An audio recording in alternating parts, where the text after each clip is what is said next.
Salam, salam jumpa lagi di channel Indahnya Kasih Tuhan atau yang disingkat Inkatu Channel dalam Renungan Pagi.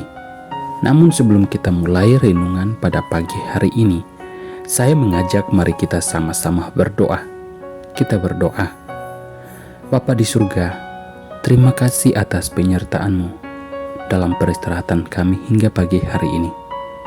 Kami dapat bangun dengan tubuh yang sehat dan kuat. Itu semua karena anugerah-Mu ya Tuhan. Dan sebelum kami mulai kegiatan aktivitas kami sepanjang hari ini, kami mau merenungkan firman-Mu. Kiranya melalui renungan singkat kami pagi hari ini, kami terus dikuatkan dan diteguhkan iman kepercayaan kami di dalam Kristus. Dalam nama Tuhan Yesus kami berdoa. Amin. Saudara-saudara, seringkali kita melihat lukisan atau patung atau apapun yang kita lihat yang bersejarah. Itu seringkali kita juga akan penasaran menanyakan, kenapa ada lukisan seperti ini? Atau ada sejarah yang melukiskan hal seperti ini? Kadang-kadang lukisan itu mengisahkan kisah yang penuh kesedihan, atau tanpa kita menanyakan, begitu lukisan yang kita lihat seringkali membuat hati kita sangat tersentuh, atau lukisan itu mengayat di hati kita. Penderitaan yang dirasakan oleh penduduk di Yerusalem begitu sangat tragis. Dan seperti itulah lukisan yang dibentangkan oleh Nabi Yeremia yang akan mengayat hati orang-orang yang mengerti.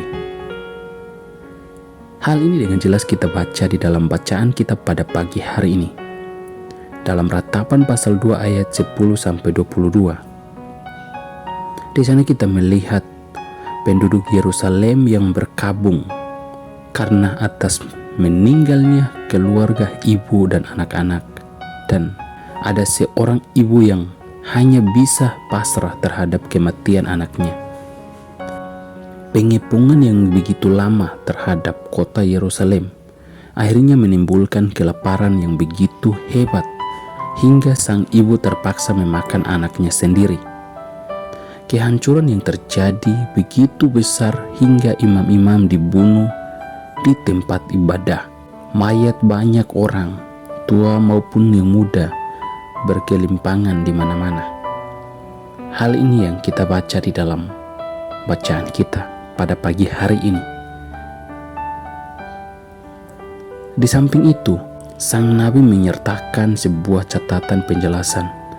Di bawah murka Tuhan pun, mereka terus disesatkan oleh nabi-nabi palsu.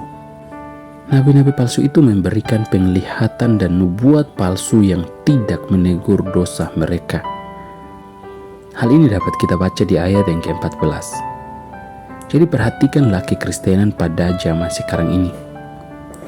Adakah kita melihat kemiripan dengan catatan Yeremia? Pernahkah kita bertemu dengan pengajar yang mempopulerkan penafsiran yang melenceng dari firman Tuhan? Begitu banyak pengajar-pengajar yang kita lihat di zaman sekarang ini. Tidaklah berlebihan bila kita senantiasa diingatkan akan bahaya penyesatan, terutama pada zaman media sosial ini.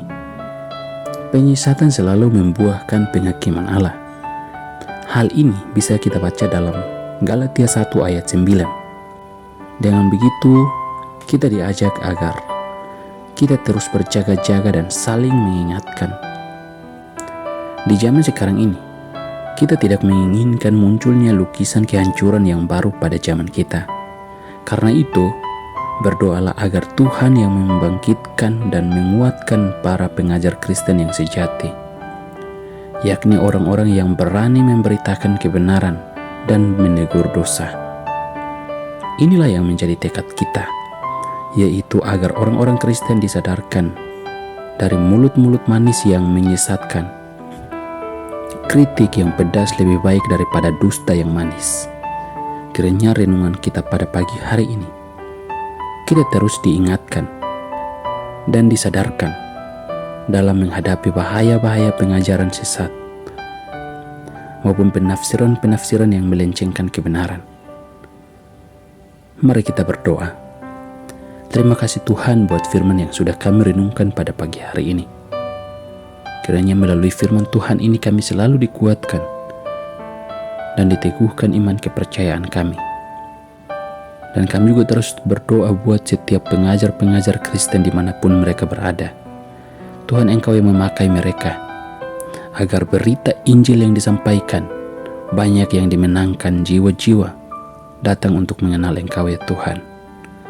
Dalam nama Tuhan Yesus kami berdoa. Amin.